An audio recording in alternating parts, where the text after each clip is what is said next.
iyo mwumvise abari mu bijanye n'imico kama bariko bariyamiriza irya jambo ngo utugenegene no kubitahura, kubera ko ibi turiko turakora mu bisanzwe bahora babishira mu bijanye n'utugenegene.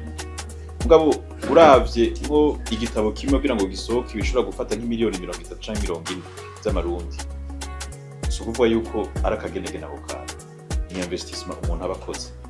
Rero ikintu ca mbere kigoye muri ibintu byo bijanye n'ibi by'ibikorwa vy'indamurabitabo ni ikibazo c'uburyo. Muribuka yuko bibaza ko hari mwaka uyu canke menga haci imyaka 2, oya hari mu mwaka uheze, twari twamenyeje yuko tuzotanga agashimwe kitiriwe gusoma, kwirikira gusoma. Hanyuma kandi turavuga yuko tuzotanga agashimwe ka mbere, tuzotanga ubushimwe bubiri kuko igisoma kiri mu Gifaransa n'igisoma kiri mu Kirundi. Igisoma kimwe kikaro uwutsinze akaronka miliyoni 5, numva ni miliyoni 10 ziba zigiye. Izo miliyoni rero kuzirondera ugaca urondera n'imishahara ijanye n'abariko barakora muri indamurabitabo gusoma, ugashobora kuriha loyer yaho ukorera, ugashobora kuriha internet, ugashobora kuriha transport, kuko ivyo vyose birasaba yuko uburongozi canke abakora mu ndamurabitabo bava ngaha baja harya n'ibiki vyose usanga biremereye. Urumva rero ikibazo ca mbere usanga kihari ikibazo c'uburyo.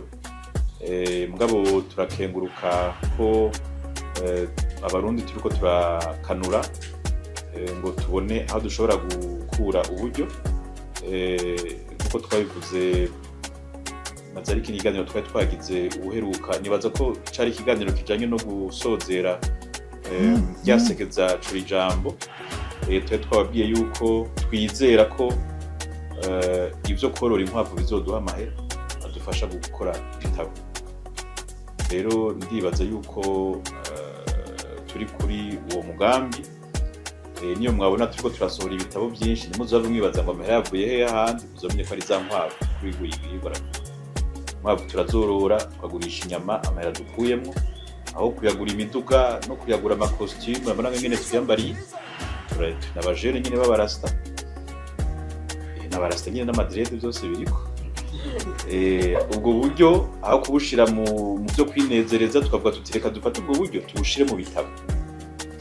Mugabo ico abantu bategerezwa gutahura nuko gusoma ni umuco, c'est une culture.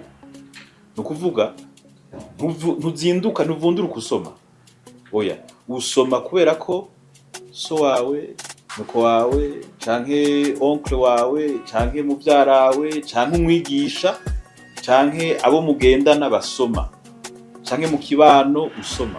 Ugiye murabona isize ko mwebwe ngira muramaze kugenda hirya no hino mukaja dufate nko muri bino bihugu usanga duhana imbibe bavuga icongereza. Nama ntanga example yo mu Buganda, abantu baraza bagatubwira ati none kweri kimwe muja gusohora ibitabo mu Buganda. Twe tuja gusohora ibitabo mu Buganda kubera ko impression ngira mwagiye murabona ibitabo hafi byose ivyo byabaye imprimé mu Buganda. Kubera iki? Uravye qualité na coût ya impression, ça coûte 2 fois moins cher que imprimer mu Buganda, harimo na transport kurusha kubikorera ngaha. Kubera iki? Kubera ko mu Buganda barafise la presse quotidienne. Ba journaliste ngira murabizi, barafise la presse quotidienne. La presse quotidienne misi yose mu gitondo ugiye Entebbe, ugiye Kampala, urabona mu gitondo abantu iyo bagiye ku kazi saa moya agenda afise benye yiwe n'akayi agaca hitana journal, gazeti. Tanzania ndiyo gazeti, agenda arasoma gazeti. Ino mu Burundi ntayihari. Iyo ufise rero presse quotidienne ucugura n'ivyuma biproduce iyo presse quotidienne. Ni kuvuga je namambwira, je nagiye ahantu hari MTV impression zabo ingene zingana. Ni nko fata iyi nzu, ubona iyi nzu yose izi mpome zose bakazigombora gushika hariya, ugacuguriza na kabiri, ugaca uduza nk'imetero nka 4, ikimashine kimwe. Ico kimashine kimwe gisohora ama exemplaire 60 ku isaha. Nukuvuga abamenyesha makuru murabizi, murandi ku munsi wose 17h mukagira correction za nyuma, 18h pré pour impression, bagaca bashira sur impression. Nukuvuga amasaha 2 baba basohoye nk'ama exemplaire 120 canke 150, hanyuma gacabaho imiduga ica ibitwara mu bisagara vyose vya Kampala. kugira ngo ejo mu gitondo saa moya abantu bazozinduke bagira iki basoma. None mu gihe udafise izo mashini rero, ni mashini imwe usanga igugwa imiliyoni 10 z'amadolari, 15 z'amadolari. Hageze kuimprima twebwe dutwara tw'igihumbi, bakora kabisa mu minota 10 ibitabo baba biguhaye. Twaba twabwiye abantu twebwe imuduhaye maji yo kuimprima igitabo, tubikora mu munsi umwe. Ukura murungikira mu Buganda, Lorandeme akabikurunkiye. Bon, ubu nuko peut-être imipaka usanga bigoranye buke mu nabo ubundi usanga bigushikiriye dans 2 jours. Urumva rero muri iyo contexte usanga ufise la presse ntuzeye quotidienne, usanga aussi no kuimprima ibitabo byoroshe. Hano uragenda kuimprima bakakugira bati dufise izo mpapuro offset. Murabibona izi mpapuro yakoresheje ubwo rupapuro ubwo. Urabona ubwo rupapuro gwera dere n'ibyo rupapuro dukoresha kwandika kete n'iki byose. Mugabo urupapuro gwiza wa Roma nugo. Urarubona? Ubwo o mu bisanzwe usanga rupima hafi ibiro 2 fois rugero rupapuro rundi. Nukuvuga ico gitabo ico ni 244 page. Ubwize 244 za offset usanga ari offset ikuta moins cher kandi ipima bike kurusha ubwo ico gitabo kindi. Urumva rero ivyo byose biri mu bivyo ariko ravuga bijanye n'intambara. Iyo udafise infrastructure nziza nariku. Mugabo infrastructure naho ushobora nta murundi yoza kurondera imiliyoni, urero miliyoni umwe deja w'amadolari kugira ngo uro kuragira business nk'iyo ni miliyari 8 hafi z'amarundi.